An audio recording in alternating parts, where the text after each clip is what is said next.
we do how we calculate heat in multiple steps.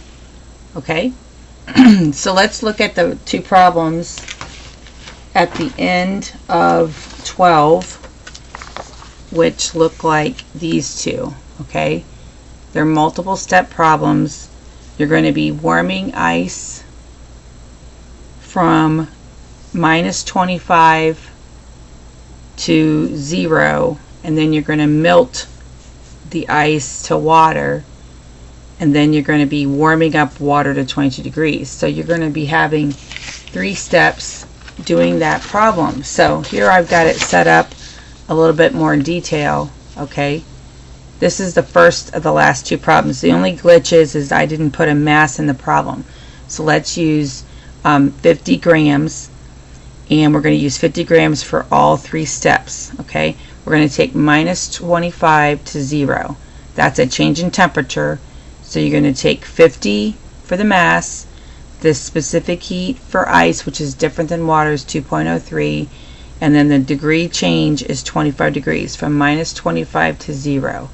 Okay, so you're going to multiply these up and get an answer. Okay, then it's going to be melting. So melting is a different equation. You're going to take 50 grams, timesing it by the constant of 333 joules per mole, and you get that amount of heat. You have the heat for the first step, heat for the second step, and then you're going to be taking 50 grams again, timesing it by the heat constant for water, which is 4.184, and then you're going to be timesing it by 22. Multiply all these 3 together, and then you're going to be having a joule value for step 3, a joule value for step 2, a joule value for step number 1, and you're going to add those together, and you're going to be getting an answer. I believe it's about 23,000. I think it's going to be 23,900. Okay, is going to be your answer. 23,900 is your final answer for this first question. Okay, then let's go ahead and look at the next problem, but I didn't list the steps here. But it's going to be going from a really hot 110 degrees. We're going to then take it to water, and then water to ice, and cool it all the way down to -25. So that's going to take 5 steps. Okay, so let me show you on this paper here. Okay, you're going to be doing 5 steps. Okay, and this time, since it's cooling from 110 to frozen ice, it's going to be negative joules. Okay, your answer for the other problem was warming up, so that'll be a positive joules. Okay, that answer before was like 23,900. This is going to be a negative value. I believe it's going to be 1.74 million. Your final answer is going to be 1,740,000 joules, but it's going to be negative. Okay, so this answer here is 1,740,000, but it's negative because you're releasing the heat. Okay, so let's talk about it in a little bit more detail. We have 110 minus down to 100. Okay, going down to 100, and this is going to be steps of mass, which is always going to be 565. Every problem I'm helping you through here is going to have the mass of 565. So you're going to take the mass, you're going to times it by the C of steam, which is the difference between the C of water, and that's going to be different between the C of ice. Look that up on the list.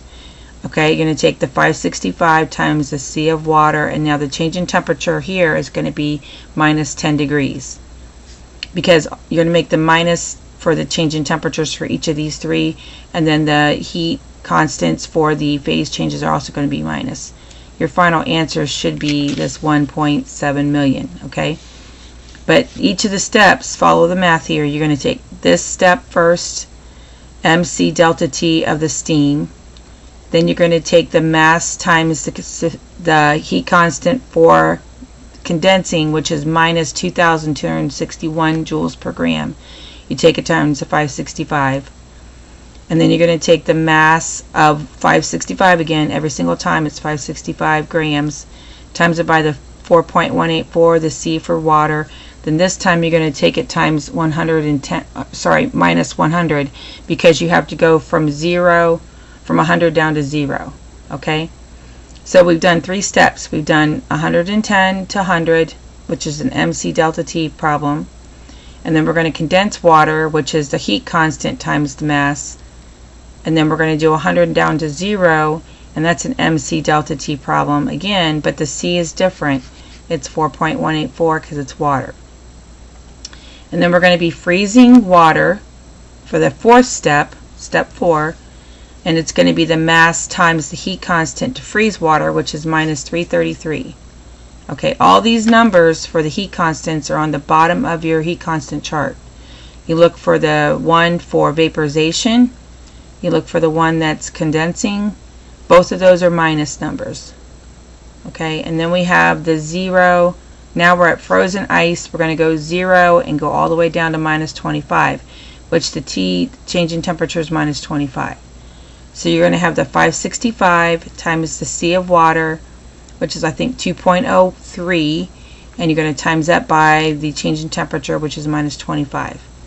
You're going to take all these numbers and add them together. You're going to add together the final, for the final answer. Okay, so you're going to take the energy it took to cool down our steam 10 degrees, then the energy it took to condense it, and then the energy it took to go down from 100 to 0, and then the energy it took to freeze, and then the energy it takes to go to minus 25.